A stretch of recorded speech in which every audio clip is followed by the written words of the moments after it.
Alright guys, what is going on? Welcome back to the channel. In this video I want to talk a little bit more about Kundalini. Now it's windy and we're out in the Mitsubishi. This truck is old and clunky, so I apologize for the noise interference, you guys, but it is what it is. Kundalini represents, at least in my opinion, the pinnacle of human potential. We have the ability to access Kundalini and raise all of the deficiencies in our system and bring them up to like a perfected state. And what I mean by that is like all of our shortcomings, mentally, subconsciously, emotionally, spiritually, astrally, etherically, on a divine level, we have the ability, ladies and gentlemen, with Kundalini to access more of our body and our mind's potential. So we use, in my opinion, about 3% of our brain or less. There's a lot of speculation as to whether or like what number or percent of our brain we use. Some say we use more than 5% of our brain, or even more than 10. After my experiences with Kundalini in my early 20s, throughout my mid 20s, I can say that we are for sure using maybe even less than 1% of our brain, 1 to 3%. And it's not just our brain. Everybody seems to think like the sum total of our potential is found within our brain. It's largely within our heart and all of our other organs, our tissues, our blood, folks. Within our subconscious, all of it. It's not like one organ has more jurisdiction over the awakening process than the other. And when I say awakening, I say that not to be some like new age hippie, because it sounds really stupid when people use the word awaken without knowing what it is. To bring something into more of its potential, to use more of a particular organ's power, it's almost like an awakening, if you will.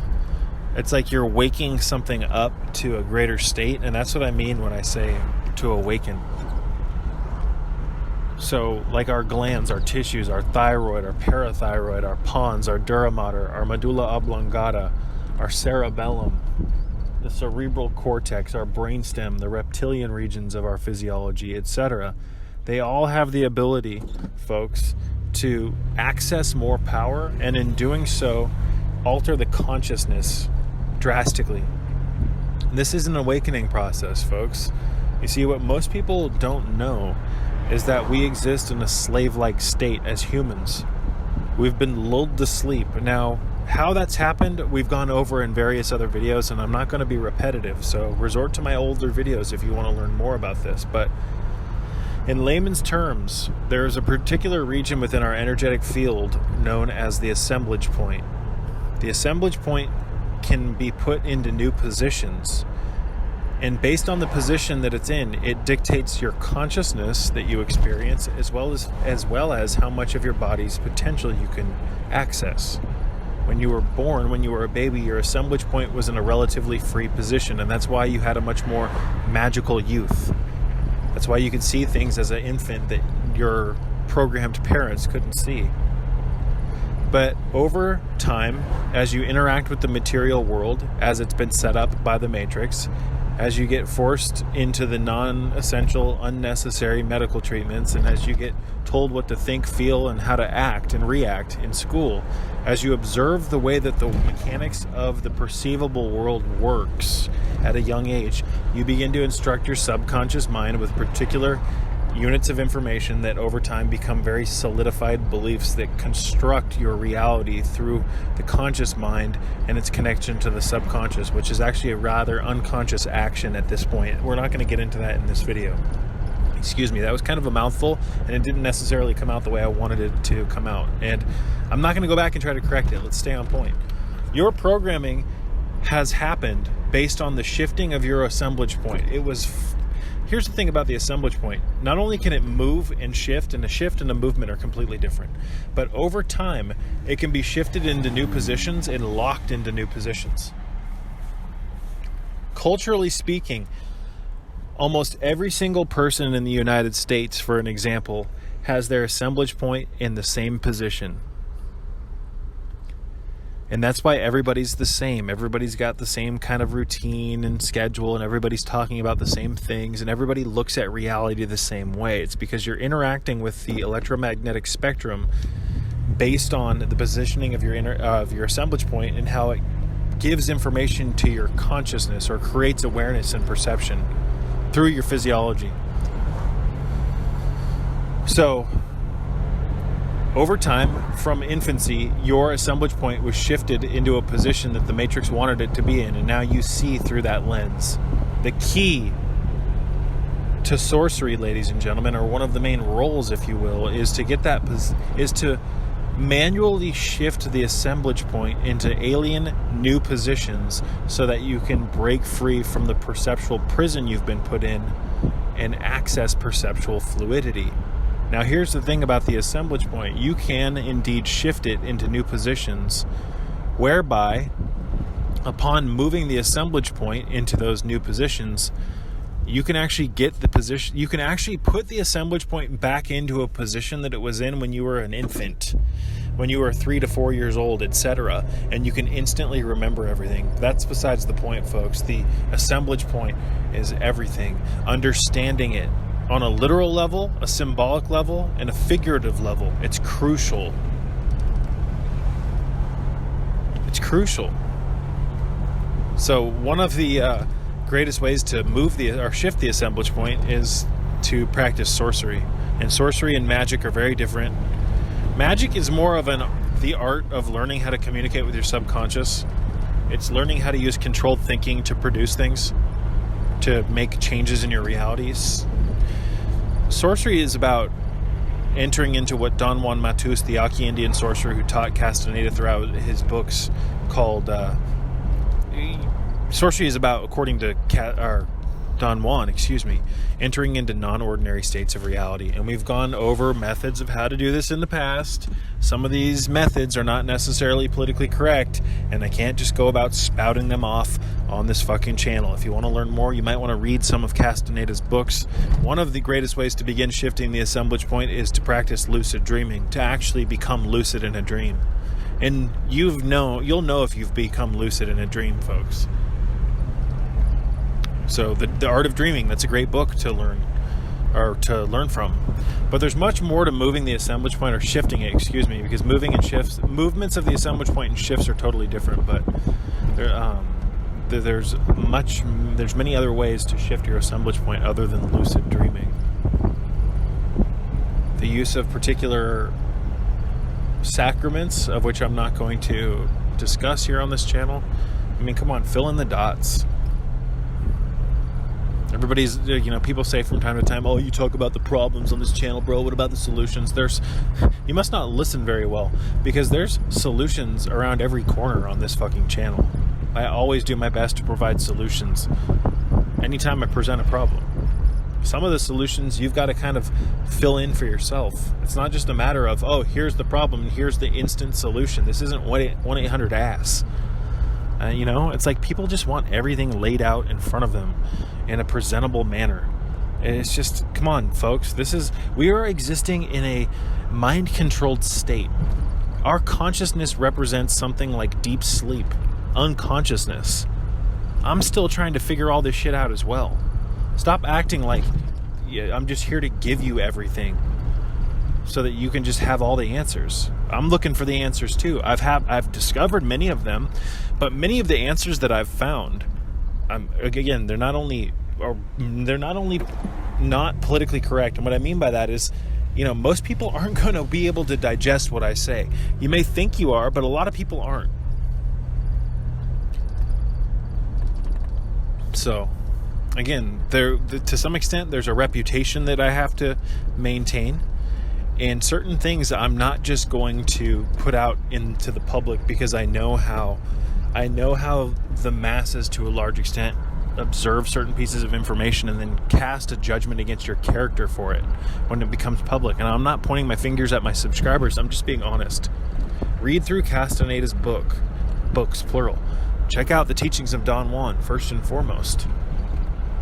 I mean, the answers they're all there. Some of these things that I leave, some of the things that I discuss, I leave it up to you to pick up certain books to fill in the gaps, and then use your own discernment to make judgments as to how to proceed. I hope that makes sense. But I mean, this is just getting ridiculous, folks. Perception is everything, and magic and sorcery is the art of manipulating the perception. manipulation of the perception. Sorcery almost more so than magic, because magic to a large extent is just... Magic and sorcery are different because magic has more so to do with like complete mastery of one's processes, mental processes, habits, financial issues, you name it. It's a direct way into like tapping into more of your mind's power, learning how your thoughts to a large extent influence your reality, etc. But sorcery, that's when things start getting dangerous because of the use of certain plant compounds and alkaloids, and you know how the actual art of sorcery can be rather dark. It can put you into places, it can put you into states of consciousness that can actually be very devastating to your mind. They can I'm not gonna lie, it can cause full-blown psychosis in some people. So magic is like the foundation. Sorcery is a completely different fucking ballgame. Completely different ballgame. Because with sorcery, you're literally plunging into alien worlds and alien modes of perception. You're shifting the assemblage point and sometimes even moving it into these foreign installations, and by doing so, I mean, there's certain things that you can interact with and see that will forever jar your conscious mind and like act like an anchor. It can take a completely confident person and make them an anxious, terrified skeleton. It's insane how comfortable we've become in this one mode of consciousness here in this matrix, where we've had our perception glued into the purely physical through the fixation of a very non-salubrious point in our energetic field with the assemblage point. I hope that makes sense. So like I said earlier, the assemblage point can shift. It's been shifted into a very specific position that causes you to only be able to tap into less than like 3% of your fucking power. And in this dimmed, dull state, you think that you've got it all figured out, and I'm Mr. Magician, or I'm Mr. Mind Power and all this other shit. You have no clue how ignorant you are. And I'm not trying to point fingers, ladies and gentlemen, but if there's one thing that sorcery does indeed prove more so than magic, it's that you better humble yourself. Because anytime you think that you've figured it all out, anytime that you've liberated your consciousness and achieved gnosis, and you think that you've just got it all figured out, you better humble yourself, folks, because there's always more around the corner. There's always more around the corner. Sorcery teaches you to humble yourself because it shows you the infinite of this fucking fractal world that we're living in, and you're just like you're this tiny grain of sand in this beach, but you're also the entire beach. It's like it's like a paradox of sorts, where you learn so many. It's like I'm not even going to get into it. Excuse me. I'm not saying that you're not significant. You are, but in order to realize your significance, you have to be reduced beyond zero. There's so many things that I could say right now in this video, and I'm not going to get into it. Again, folks, we're 13 minutes in. I don't want to make this one too much longer. Let's wrap things up by reminding you guys, practice yoga. Pick up some of Frank Rudolph Young's books. You don't have to go to some fancy yoga class and spend a bunch of money to start practicing yoga. Yoga is the art of realignment. And through realignment, we can achieve union, which is, I believe, the actual meaning of yoga, which is union. And union is achieved through gnosis. Gnosis is Kundalini. Kundalini is enlightenment. Through enlightenment, you achieve Christ consciousness by Lucifer rising up the spine. You achieve the Gnostic, you enter into the realm of the monad, the pleroma, while in the physical realm, anchored here in hell. You become a Christ consciousness vehicle. Yoga is the methodology that we use, one of the foundational units that we use to get to that point. It's the wind that catches our sails when we become serious about the true spiritual path. But yoga mixed with sorcery, yoga mixed with magic, yoga mixed with a handful of different things. That's how you really take it to the next level. So there's so many things here, folks. Start practicing the practices in the complete system of self-healing by Dr. Stephen Chang. Incorporate them into your yoga. I've built an entire system that utilizes my own stuff and various pieces of information found from other stuff. from other people, from other authors, and I'm absolutely grateful for all that. I've spent a lot of time researching. I've put my heart and soul into this, and I'm here to try to teach to the best of my ability. I'm not just going to give everything out in the exact method that I do it, because I like having some unique characteristics that are my own, that are personalized. To a large extent, I want people to fill in the gaps and create their own unique systems. Create your own unique systems, because through that you'll discover new things. But anyways, you guys, we went off on a handful of subjects. I wanted to get back to but we'll just finish it. We'll make this like part 1 of a new series. I love you all, and may peace be with you.